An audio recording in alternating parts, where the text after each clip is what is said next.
Gloria al Señor. Amén. Gloria tenga su santo nombre. Bien. Vamos a compartir la palabra del Señor.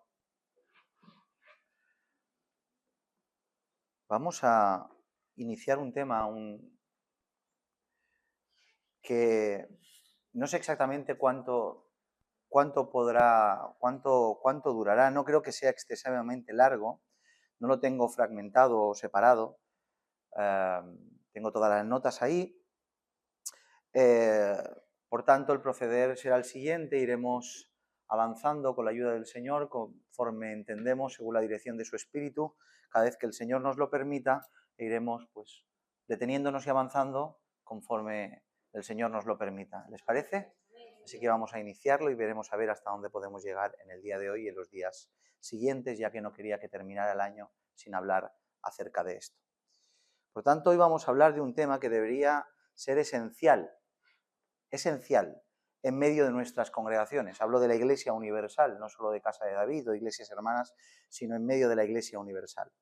Un tema que debería entenderse como prioritario entre las enseñanzas que los siervos, los ministros de Dios, deberíamos compartir a la congregación e instruirla.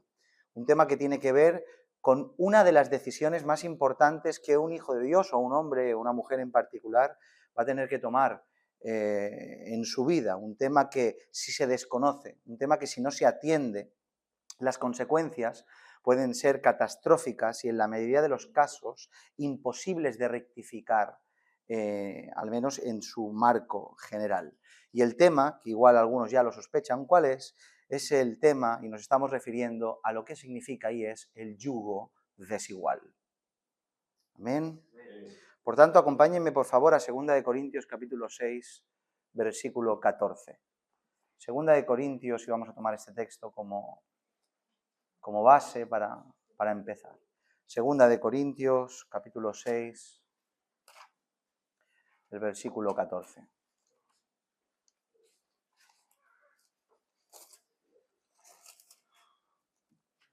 Y así vamos despacio y lo que el Señor nos permita.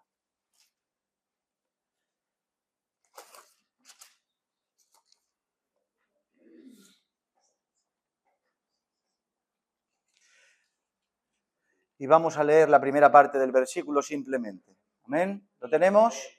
Esta es la lectura. No os unáis en yugo desigual con los incrédulos. Amén.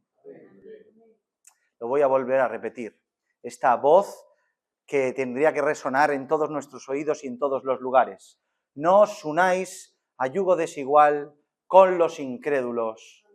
Amén. Amén. En primer lugar, así despacio para que podamos entender de lo que estamos hablando. Porque yo estoy seguro que si les pregunto todos tenemos respuestas, pero intentemos amueblar nuestro conocimiento en base a las Escrituras y nuestro corazón en base a lo que el Señor establece y enseña. En primer lugar, ¿qué es lo que se refiere en las Escrituras con yugo? ¿Qué es lo que se refiere? La palabra yugo es lo siguiente. Es un instrumento de madera que une dos animales para que estos trabajen juntos. Es utilizado especialmente en el arado o transporte de cargas. Eso es un yugo. Para que todos sepan a lo que nos estamos refiriendo, es ese pedazo de madera en forma de una especie de doble S, ¿recuerdan? ¿Lo han visto alguna vez? Que toma y sujeta los cuellos de dos animales. Este yugo tiene como función principal que ambos animales trabajen y caminen juntos, el uno parejo al lado del otro, compartiendo así la tarea, ejerciendo ambos la misma dirección, el mismo trabajo y la misma fuerza. Esta imagen del yugo, tan gráfica y representativa, se ha aplicado a modo alegórico en muchos contextos y circunstancias. En contextos malos y de advertencia, como puede ser el texto que tenemos delante, no os unáis a yugo desigual con los incrédulos, se utiliza el yugo como modo de advertencia, o por ejemplo, lo que leemos en Gálatas cuando dice yugo de esclavitud, refiriéndose a estar subyugado al pecado, según nos enseña el apóstol Pablo. Pero también la referencia se aplica en sentido positivo, como por ejemplo cuando el propio Cristo lo aplica cuando dice en Mateo capítulo 11, versículo 28 y 29, que dice: venid a mí todos los que estáis trabajados y cargados y yo os haré descansar. Y ahora dice: llevad mi yugo, utilizando la misma palabra, el mismo ejemplo, llevad mi yugo sobre vosotros y aprended de mí, que soy manso y humilde de corazón, y hallaréis descanso para vuestras almas. Por tanto, en resumidas cuentas, yugo, en un contexto literal, tiene que ver con esa pieza de madera que une dos animales, que a su vez se aplica en un contexto espiritual como lo que hemos mencionado. ¿Me siguen? Bien, sabiendo lo que es yugo, tenemos que explicar de qué forma aparece en nuestro texto, ya que la palabra yugo la acompaña desigual. No te explica solo yugo, sino un yugo desigual. Y para su correcta interpretación se tiene que explicar este texto y esta palabra en forma conjunta. Yugo, pero desigual. En primer lugar, la palabra que encontramos para yugo desigual en el griego es heterocigeo. Esta es la palabra yugo desigual. Una palabra compuesta por heteros, que significa diferente o de otro tipo, y cigos, que significa barra que une. Una barra que une a dos cosas diferentes y de dos tipos diferentes. Por tanto, cuando la Escritura se refiere a yugo desigual, en su sentido general, señala a dos partes unidas por un yugo, siendo estas diferentes la una de la otra y más concretamente diferentes en naturaleza y capacidad. Eso es yugo desigual. Cuando aplicamos este yugo desigual en su sentido literal, o sea, con los animales, como hemos bien explicado, a lo que se está refiriendo es a emparejar animales de diferente especie bajo un mismo yugo. Esto provoca un desastre, porque al no haber sincronía entre ellos, en ninguno de sus rasgos, ni en fuerza, ni en inteligencia, ni en capacidad, es imposible que puedan desempeñar esa función, haciendo de su surco torcido su sino. Son dos animales, diferentes especies, diferentes naturalezas, diferentes fuerzas, y no pueden trazar un surco torcido porque están unidos en un yugo desigual dos bestias que son completamente diferentes en fuerza, naturaleza, inteligencia, etc. Es por eso mismo, escuchen bien, que las Escrituras que lo legislan todo, y así podrán entender este principio, las Escrituras que lo legislan todo, nos dice lo siguiente en Deuteronomio capítulo 22, versículo 10. No ararás, con buey y con asno juntamente. Te habla de este principio literal de dos animales desiguales. No ararás, y prohíbe, legisla. No ararás con buey y con asno juntamente, estableciendo Dios desde los orígenes de la revelación de su ley que no pueden caminar juntos ni siquiera dos animales que sean de diferente especie, y el hacerlo es infracción de la ley. Escuchen, dos animales de diferente especie arando en un campo, en base a la ley que Dios estableció para el pueblo de Israel, era pecado. No podías hacerlo. Pon los animales juntos como corresponde para arar tu campo. Noten la importancia que Dios le da al yugo desigual. Dicho esto, diremos que cuando las Escrituras nos hablan de yugo desigual en un sentido espiritual, tomando dicho ejemplo y sobre todo en el texto que estamos analizando, lo que señala es lo siguiente: cualquier tipo de comunión, asociación o coinonía que pueda tener un hijo de Dios con alguien que no lo sea. Si en un sentido literal se aplica a dos animales de una diferente especie unidos por un solo yugo para un mismo propósito, en un sentido espiritual se refiere a que bajo un mismo yugo caminen dos personas, una que no tiene a Dios y una que sí lo tiene. ¿Entienden? Por ejemplo, pongo ejemplos muy generales, ¿vale? Y todo se puede matizar, claro que sí, pero muy generales para que lo entiendan. Asociaciones por emprendimiento, negocio o trabajo con personas que no conocen a Dios. Y para aclarar, no me refiero a que como empresario tengas empleados inconversos o que le pidas el carnet de convertido a aquel que vayas a contratar, o como trabajador tengas jefes que conozcan a Dios o si no, no trabajes. No me estoy refiriendo a eso, sino a asociarte con previo conocimiento a una misma condición con inconversos, los cuales nos obligarán en nuestro desempeño de nuestra tarea y nuestro negocio a lidiar, gestionar, tratar y convivir con una persona que no conoce a Dios, que no va por tu camino, que piensa diferente y que aborrece lo que tú amas. ¿Me siguen? Comunión también con familiares o con nuevas o antiguas amistades que no conocen a Dios. Lo que, al igual que en el ejemplo anterior, nos llevará a compartir, comulgar y participar de la cotidianidad del día con personas que no conocen a Dios. Y noten que me refiero a comunión y no a amistad, no a relación paternofilial o etcétera entre familiares. Me refiero a una convivencia continua. Eso es comunión. A convivir en los mismos contextos, a caminar por el mismo camino. No hablo de que no ames, no hablo de que no estés cuando sea necesario, no hablo que cruces la calle cuando te ve, no hablo de eso, hablo de tener comunión, de caminar juntos, de estar en un mismo yugo. No le estoy diciendo que abandonen a sus padres o padres abandonen a sus hijos o a sus familiares o a sus amigos, no, les estoy diciendo que no pueden hacer una vida de camino con ellos, porque ellos caminan hacia un lugar y los hijos de Dios caminan hacia otro. ¿Entienden esto? Pero sobre todo donde más se aplica esto es con la unión, con la comunión, con la sujeción bajo yugo entre un hombre y una mujer en matrimonio. Sobre todo en ese aspecto. Y con esto no quiero decir que la porción de las Escrituras que habla del yugo desigual que tenemos delante se limite al matrimonio bíblico. No se limita al matrimonio bíblico, al matrimonio ilícito, me refiero al matrimonio ilícito, sino a que a nosotros en el día de hoy tomamos esta referencia bíblica para aplicarlo en este aspecto, no sin desechar lo otro. No interpretes esto solo que se aplica al matrimonio ilícito, en un yugo desigual, sino a todos los aspectos. Pero hoy nosotros tomaremos esta referencia bíblica y todo el tema para enfatizar en este tema de la unión entre un hombre y una mujer en la sagrada institución del matrimonio cuando es yugo desigual. ¿Me siguen hasta aquí, no? Bien, aclarado esto, aclarado lo que es yugo y sobre todo cuando este es desigual, vamos a continuar diciendo que este tipo de yugo está completamente prohibido por las Escrituras. Y así lo vamos a demostrar. Completamente prohibido.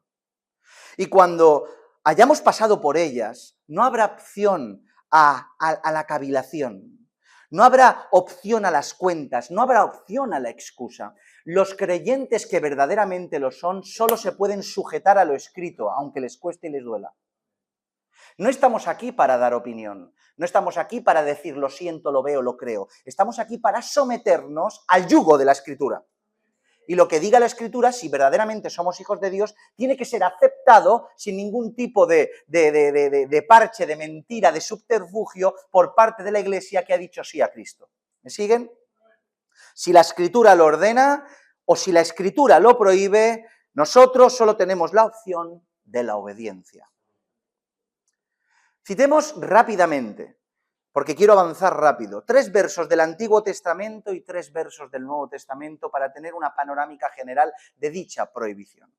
En Nehemías capítulo 13, versículo 23 y 27 dice: no daréis vuestras hijas a sus hijos y no tomaréis de sus hijas para vuestros hijos ni para vosotros mismos. El contexto es evidente, el pueblo de Israel con las naciones extranjeras. No lo haréis. Esdras capítulo 9, versículo 12. Ahora pues, no daréis otra vez vuestras hijas a los hijos de ellos, ni sus hijas tomaréis para vuestros hijos. El mismo texto. Deuteronomio capítulo 7, versículo 1 en adelante hasta el 6. Dice, cuando el Señor tu Dios te haya introducido en la tierra en la cual entrarás para tomarla, y haya echado delante de ti a muchas naciones, al Eteo, al Jereseo, al Amorreo, al Cananeo, al Fereceo, al Ebeo y al Jebuseo, 7 naciones mayores y más poderosas que tú, y el Señor tu Dios las haya entregado delante de ti y las haya derrotado, las destruirás del todo, dice el Señor. Y ahora agrega, no harás con ellas alianza, ni tendrás de ellas misericordia, y no emparentarás con ellas, no darás tu hija a su hijo, ni tomarás a su hija para tu hijo. Amén a su palabra. Y en cuanto al Nuevo Testamento, ¿qué podemos leer? Primera de Corintios, capítulo 7, versículo 39. La mujer casada esté ligada por ley mientras su marido vive, pero si su marido muere, libre es de casarse con quien quiera. Y ahora dice, ¿qué? Con tal que sea del Señor. O sea, puedes casarte otra vez si tu marido ha fallecido, pero no con un inconverso, con tal que éste sea del Señor. Segunda de Corintios 6:14, el texto que hemos leído, no os unáis en yugo desigual con los incrédulos, porque qué compañerismo tiene la justicia con la injusticia y qué comunión la luz con las tinieblas, dice la palabra del Señor. Efesios capítulo 5, versículo 6 en adelante dice, nadie os engañe con palabras vanas, porque por estas cosas viene la ira de Dios sobre los hijos de desobediencia. No seáis, pues, partícipes con ellos, porque en otro tiempo erais tinieblas, mas ahora sois luz. En el Señor andad como hijos de luz. Partícipes. Si habla de ser partícipes, ¿dónde queda el matrimonio? Por tanto, queda absolutamente demostrado por todas las escrituras que el yugo desigual no es una invención del hombre, no es una sugerencia pastoral para que te vaya bien, el cual, bueno, te lo sugiero y tú decides aceptarlo o no, bajo tu criterio. No, es una prohibición directa desde el cielo que pone un yugo bíblico celestial sobre todos nosotros, que no podemos unirnos a un yugo desigual con los incrédulos y menos en un yugo desigual en el sagrado matrimonio.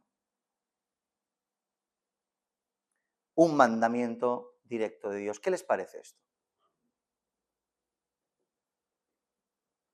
Pongamos ahora algunos ejemplos claros al respecto de este mandamiento para ir convenciéndonos de esta verdad.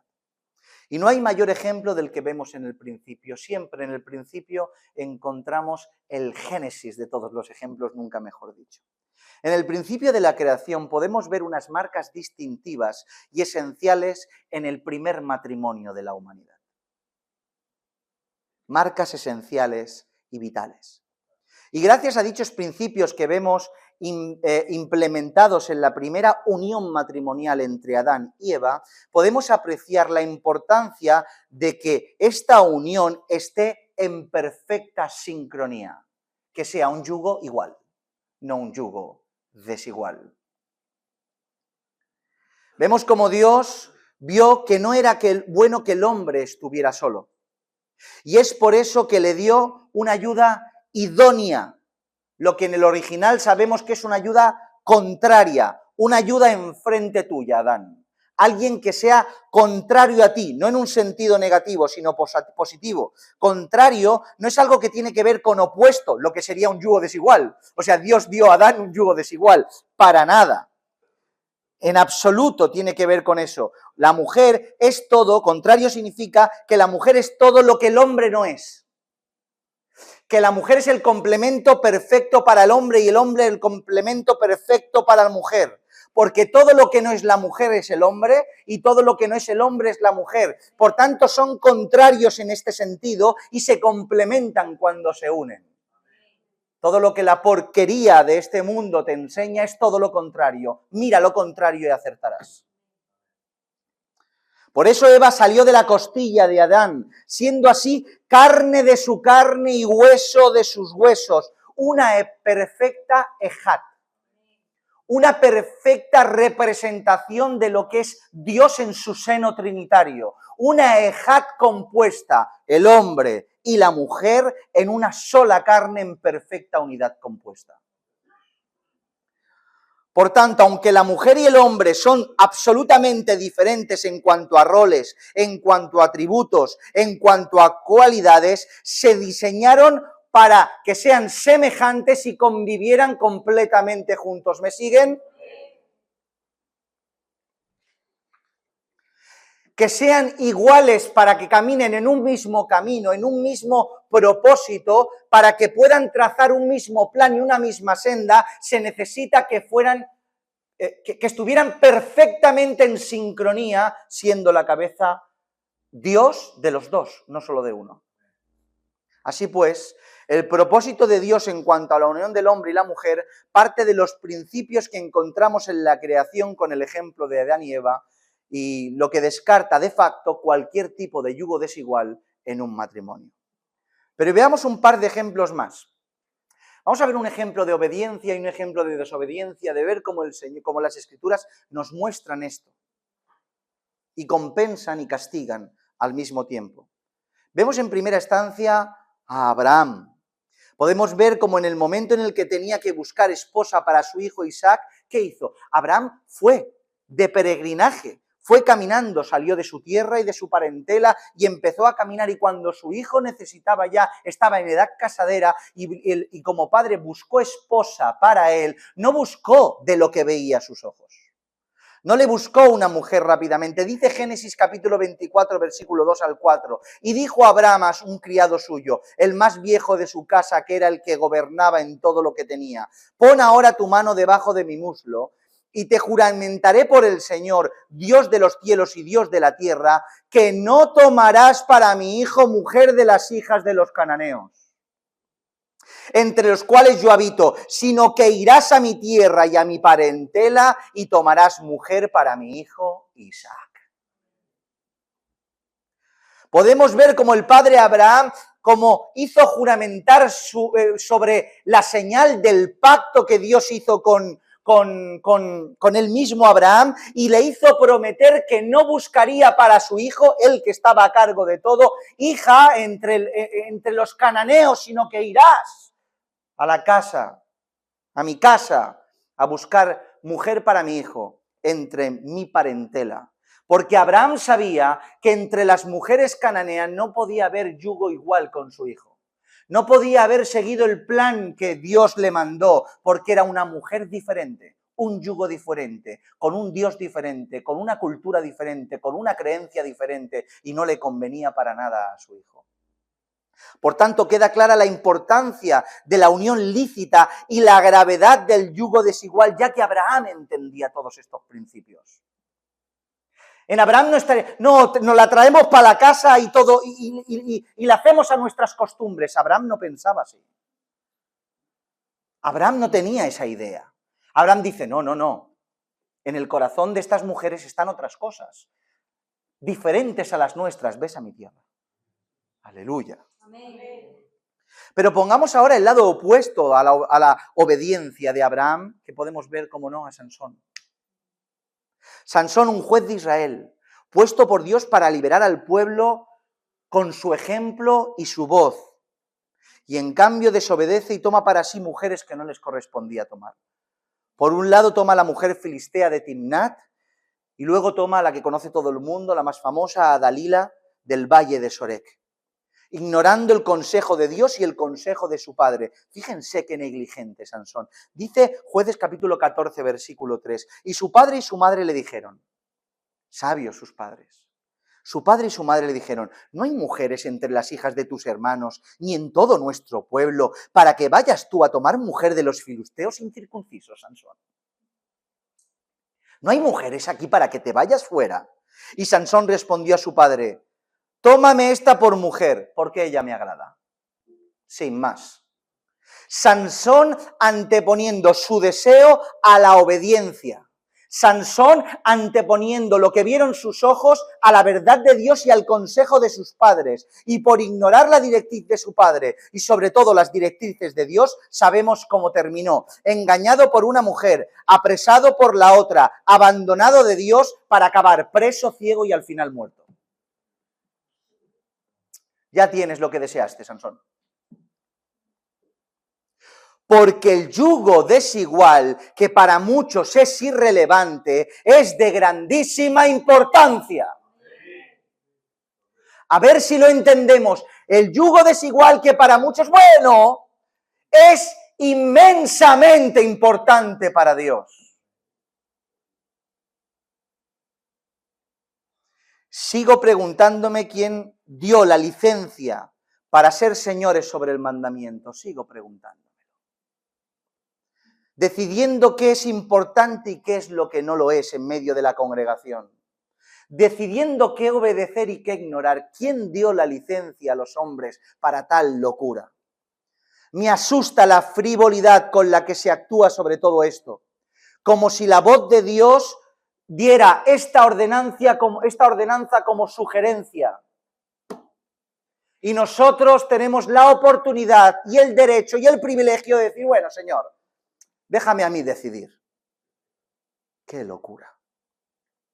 Si recuerdan bien, en alguna ocasión hemos enseñado que la importancia de un mandamiento se contempla en el castigo de su transgresión. ¿Se acuerdan de esto? Cuantificamos todos los mandamientos son importantes, pero cuantificamos la importancia y importancia de un mandamiento en base a la consecuencia de su transgresión. Y al ver la consecuencia de la transgresión, podemos dar una visión más profunda de la importancia del mandamiento que se te dio. ¿Me siguen, verdad? En otras palabras, cuando más importante es el castigo, más claro tenemos la importancia del mandamiento que se transgredió. Ok, pues permítanme aplicar este principio al yugo desigual, ¿les parece? Ya que viendo la gravedad de la transgresión nos dará evidencia clara de la importancia que tiene este mandamiento y a ver si se nos abren los oídos respecto a esto. Leemos en el libro del Génesis lo siguiente, en Génesis capítulo 6, versículo del 1 al 3 y versículos del 5 al 7, dice: aconteció que cuando comenzaron los hombres a multiplicarse sobre la faz de la tierra y les nacieron hijas, que viendo los hijos de Dios que las hijas de los hombres eran hermosas, tomaran para sí mujeres, escogiendo entre todas, y dijo el Señor: no contenderá mi espíritu con el hombre para siempre, porque ciertamente él es carne, mas serán sus días como 120 años. Amén, no se me pierdan. Desde que Adán y Eva fueron expulsados del huerto del Edén, su descendencia fue en aumento. Pero como saben, no todos fueron en pos del Dios verdadero. Creció, pero no todos fueron en pos del Dios verdadero. Una parte fue en pos de su propia concupiscencia. La descendencia de Caín fue en pos de sus propios deseos, haciendo y semejante a lo que Caín, su padre, hacía, mientras que la descendencia de Set sí que fue por el camino de la justicia. Según el capítulo 6, estos dos grupos se les conoce como los hijos de Dios, señalando la descendencia de Set que encontramos los detalles en el capítulo 5, y las hijas de los hombres, señalando a estas hijas de los hombres como la descendencia de Caín. Los hijos de Set, que caminaban por la justicia, se fijaron en las hijas de Caín, las hijas de los hombres, que caminaban por los caminos paralelos y al margen de la voluntad divina. Pues, debido a que los hijos de Dios quitaron la vista del mandamiento para fijarse en la belleza de los hijos de los hombres, de las hijas de los hombres, uniendo así en yugo desigual, es cuando vino y sobrevino por esa causa el castigo y el obrar de Dios. ¿Y cuál fue el castigo? El primero. En primer lugar, Dios limitó la longevidad del ser humano. Los seres humanos antes de cometer dicho pecado eran extremadamente longevos, siendo el más joven entre ellos Lamec, 770 y pico años, y Matusalén, que vivió 969, vivían casi un milenio.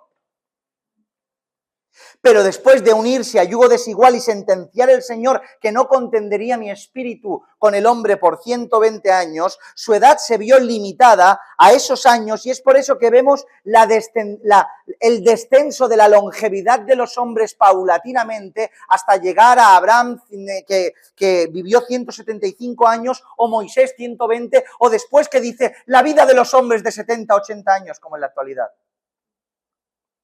Y aunque es cierto que este texto puede interpretarse de diferentes maneras, hablando de que esos 120 años eran el tiempo de gracia que Noé predicó, etcétera, etcétera, es completamente aplicable al juicio de Dios, porque no quería el Señor que vivieran en esta condición durante tanto tiempo, procrearan y se desviaran tantas generaciones de él. Pero además, continúa diciendo el texto en el Génesis, en los versículos 5 y 7, dice, y vio el Señor que la maldad de los hombres era mucha en la tierra, después de todo esto, y que todo designio de los pensamientos del corazón de ellos era de continuo solamente al mal. Y se arrepintió el Señor de haber hecho al hombre en la tierra, y le dolió en el corazón, y dijo el Señor, raeré de sobre la faz de la tierra a los hombres que he creado, desde el hombre hasta la bestia y hasta el reptil y las aves del cielo, pues me arrepiento de haberlos hecho, dice la palabra del Señor. Por tanto, podemos ver que la unión entre los hijos de Dios y las hijas de los hombres fue el detonante y el germen primigenio que llevó a la humanidad al destrozo y desvío total. Y a Dios tomando la decisión de no solo limitar la longevidad del hombre, sino destruir a la raza humana, quedando vivo solo Noé y su casa, para que desde sus lomos volvieran a comenzar.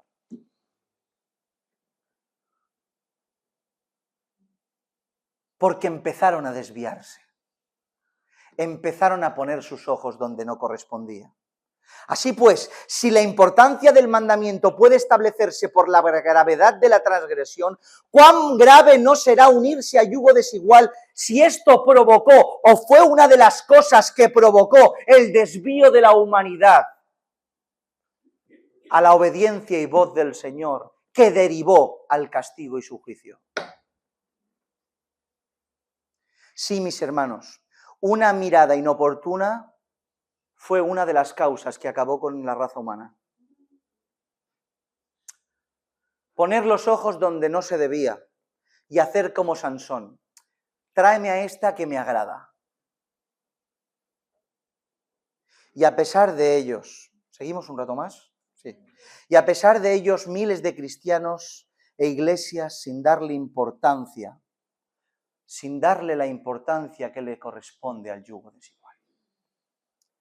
A pesar de lo explícito de todo esto, de cómo Dios manifiesta por las Escrituras esta verdad, nadie se alarma. Y además las tendencias suelen ser el distorsionar con argumentos carnales esta verdad. No solo se mira para otro lado y se agacha la cabeza avergonzado, no, sino que se argumenta. No, vamos a argumentar. Vamos a justificar esto. Es como si se les hubiera desconectado el receptor del peligro en cuanto a todo esto. Es como si no leyeran las Escrituras. Ni se les pasa por la cabeza poner alguna medida, alguna restricción, predicar sobre todo esto. Muchos de ustedes llevan muchísimos años en muchas iglesias, en muchos lugares, caminando en fe. ¿Cuándo han escuchado de esto bien explicado? No porque yo lo esté explicando bien, pronunciado, aplicado a la Escritura, dándole la importancia. Poco. Apenas se siente inquietud cuando ven a alguno de sus hermanos uniéndose a un yugo desigual. No se inquietan, no se echan las manos a la cabeza, no les palpita el corazón, no caen al suelo de rodillas, no van rápidamente a exhortar. Lo ven, lo asumen, lo maquillan y lo aceptan sin más. Vamos a poner un par de parches, que venga el cultico, que se bautice, vamos a ver, que se ponga en las primeras filas, a ver si le damos un cargo. ¿Pero qué estamos haciendo, mis hermanos? Y no es porque no conozcan el mandamiento, sino porque han decidido voluntariamente, comenzando desde los pastores hasta la última oveja del último banco, a asumirlo, a asimilarlo y a coger y a caminar de la mano de esta realidad en medio de las iglesias. Hoy en muchas iglesias se acepta el yugo desigual. Tal cual se acepta, no pasa nada. Bueno, estate un tiempo atrás. No pasa nada. No pasa nada. Se alegran, ¡qué bien! Bueno, el Señor sabe. Es por eso que muchos de ellos, cuando ven a una congregación que se lamenta, cuando ven a una congregación que se alarma, cuando ven a una iglesia que obra en consecuencia, cuando ven a personas que exhortan, señalan, censuran, advierten y prohíben, cuando no ven una iglesia que reacciona, lamentándose y rasgándose las vestiduras y llorando y sentándose sobre ceniza porque uno de sus miembros se ha unido a yugo desigual, se echan las manos a la cabeza porque no lo comprenden. No comprenden. ¿Por qué os lamentáis tanto? ¿Pero qué ha pasado? No es para tanto. No es el primero ni el último. Ya lo sé que no es el primero ni el último, es verdad. Pero una iglesia que se considere iglesia, que se considere que tiene el Espíritu de Dios, que se considera fiel a la Escritura, se le desgarra el corazón cuando ocurre esto. Ve la gravedad de la situación y pone medidas para que no ocurra. Y si ocurre, pone medidas para que se rectifique. Y si no, pone medidas encima de todo.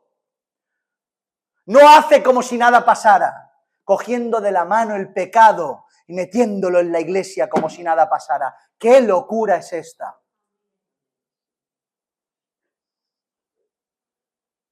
No se puede estar en iglesias así.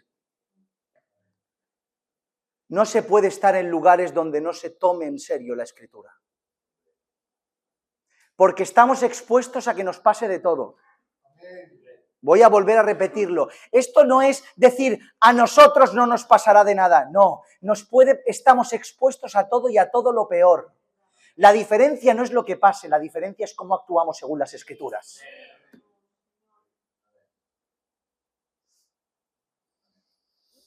Y esta forma de reaccionar se debe a la reiteración de ese pecado.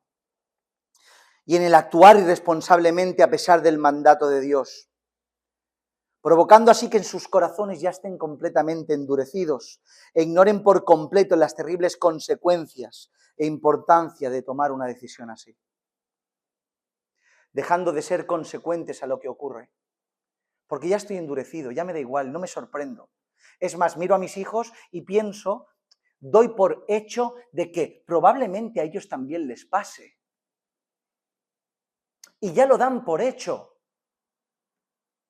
Cuando deberíamos llorar, orar y decir, Señor mío, en tus manos están mis pequeños. En tus manos están. Tú harás. Y cuando esté delante tuya, cuando vengas a por nosotros, diré, Señor mío, seguro me he equivocado, seguro lo he hecho mal, pero he intentado hacerlo como tú me enseñaste. Aquí estamos. Aquí estamos, Señor. Aquí estamos. Es muy curioso notar que en la mayoría de los casos que te encuentras con alguien que justifica su yugo desigual, porque vuelvo a repetir, no agachan la cabeza, justifican su yugo desigual, sus argumentos siempre suelen ser los mismos y todos están caracterizados por la distorsión de la realidad. Argumentos que no tienen ningún sustento bíblico. No vienen con las Escrituras abiertas a explicarte dónde es que nos equivocamos y dónde es que está la justificación y amparo bíblico respecto a la decisión que han tomado. Hice esto, pero mira las Escrituras lo que dicen. Os estáis aquí que va, no pueden hacerlo. Argumentos que lo único que pretenden es calmar, no convencer, sino calmar su propia conciencia a causa de su propia desobediencia. Diré repetidamente que no está tan mal para convencerme de que no está tan mal. Argumentos que intentan más que convencer a los demás es convencerse a uno mismo. Tengo que calmar mi conciencia, por tanto, empezaré a decir y a pensar que no es tan grave. A ver si les suena alguno de los argumentos. Es que a fulanito o a menganito de tal le salió muy bien. Mira cómo están. Esta mujer o este hombre hizo esto y al final mira cómo le salió. Era del Señor al final. Argumento que se basa en la experiencia personal de otra persona que cometió el mismo pecado que él o ella y al final le salió bien. Un amigo, un familiar o incluso algún hermano de la misma congregación que a pesar de su desobediencia, todo terminó bien, marchó bien. En primer lugar, tengo que decir que en la mayoría de casos ese bien es solo en apariencia, porque que el cónyuge desigual venga al culto, no para nada tiene que ver que haya salido algo bien. Porque venir al culto no es garantía de ser un hijo de Dios. Y en segundo lugar, el porcentaje de que en realidad desde la desobediencia todo se vuelva para bien es altamente minúsculo. Y en todos los casos el trayecto es amargo y dificultoso. ¿Puede pasar? Claro que puede pasar. Dios puede torcer y enderezar todos los caminos, pero en todo caso es altamente amargo y dificultoso el proceso, cuando en realidad es un yugo desigual de verdad, y los casos se pueden contar con los dedos de una mano. Es por eso que tenemos que recordar que en ningún momento las Escrituras ponen, escucha, esto es importantísimo, el resultado como la vara de medir para nuestra obediencia. El resultado nada tiene que decirte para tu obediencia, no es significativo de nada. En otras palabras, que a alguien le haya salido bien su yugo desigual no significa que eso nos dé licencia para cometer el mismo pecado. Como cristianos que nos regimos conforme dictan las Escrituras, el resultado es irrelevante. Ya sea que la desobediencia me salga bien o, escucha, la obediencia me salga mal. Ves delante un desobediente que le sale todo bien y a un obediente que le sale todo mal. Es irrelevante los resultados, del malo que le sale el bueno y del bueno que le sale malo. Tu criterio no es el resultado, es la Biblia. Ya sé que es duro y difícil ver cómo el impío prospera en su impiedad y el justo sufre las consecuencias de la obediencia. Pero solo necesitamos recordar y aferrarnos que nuestros bienes no los recibiremos aquí. Nuestro bien es Él. Cristo es nuestro bien. Si el argumento que acabamos de mencionar a él le salió bien o a ella le salió bien, no le suena o no lo han escuchado, estoy absolutamente convencido de que este sí que lo hará. Es verdad, esto así, pero mira, creo que es del Señor y poco a poco lo traeré a la iglesia y lo convertiré. ¿Han escuchado esto alguna vez? Yo lo traeré a la iglesia y le hablaré del Señor y se convertirá. Poco a poco el Señor lo hará. Me ha dicho que vendrá, ¿eh? Me ha dicho que va a venir. Y está muy bien con vos. Es increíble. ¿Han escuchado este argumento? Pero en primer lugar diré que nosotros no tenemos ni capacidad, ni habilidad, ni recursos para convertir a nadie, ya que solo convierte Dios. Vuelvo a decir, que logres entrar a una persona aquí no significa nada. Solo si Cristo llega a su vida significa algo. Nosotros lo que podemos hacer es predicar el Evangelio con nuestros labios y sobre todo con nuestro ejemplo y que el Espíritu Santo obre convenciendo de pecado, de justicia y de juicio.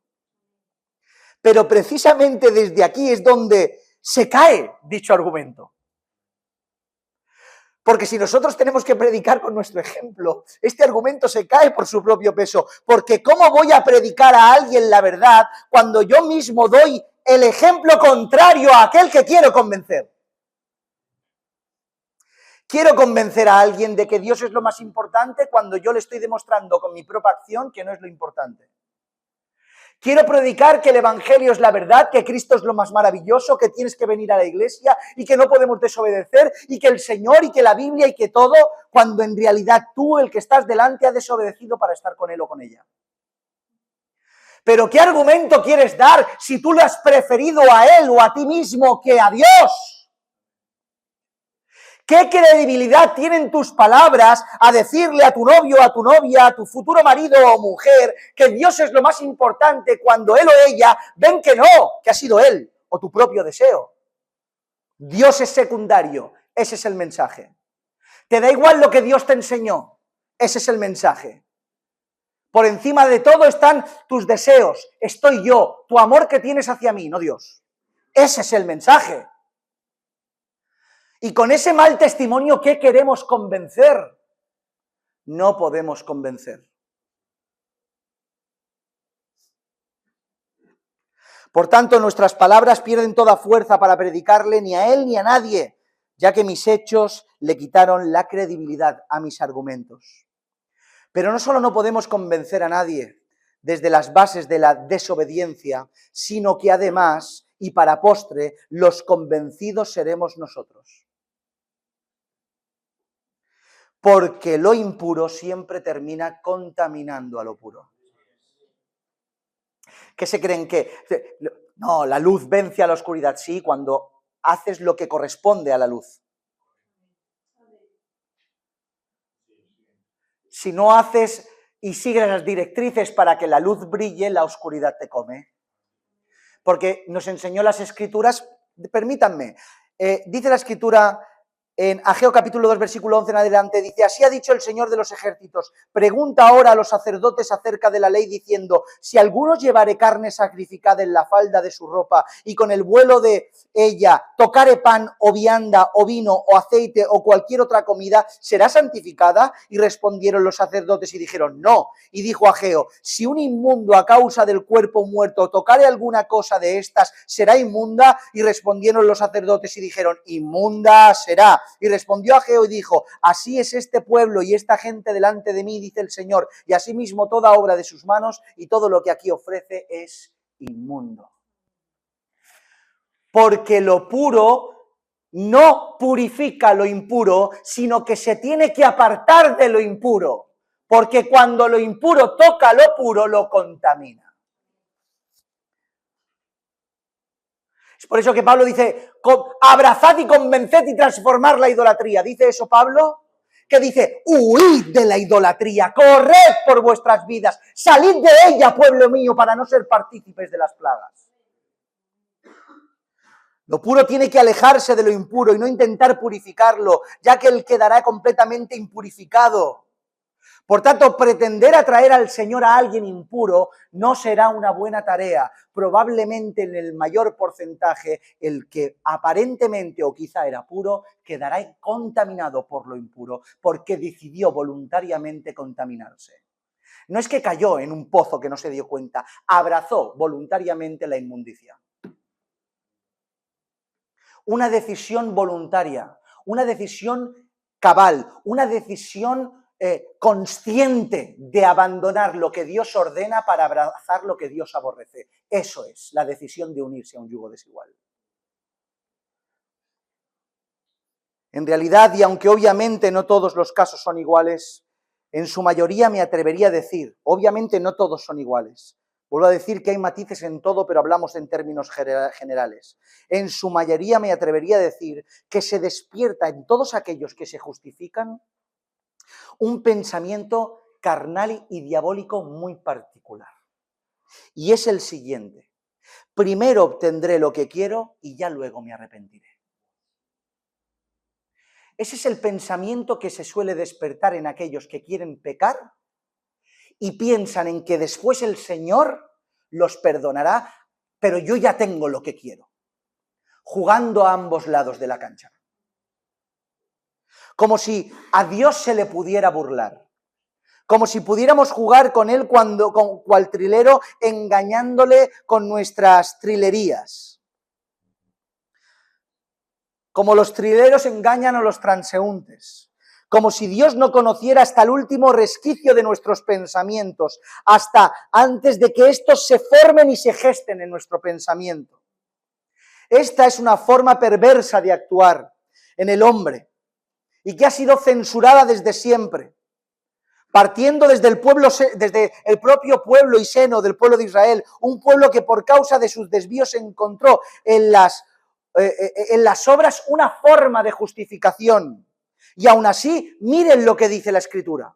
Aun estando en este contexto, miren lo que dice su tradición. En el Talmud, en una sección del Talmud que ahora no viene al caso, expresa que en el día de la expiación, en Yom Kippur, el día que se sacrifica por todo el pueblo de Israel y por las demás naciones, el día de la expiación dice, su tradición, si un hombre dice pecaré y luego me arrepentiré, se le niega la posibilidad de arrepentirse.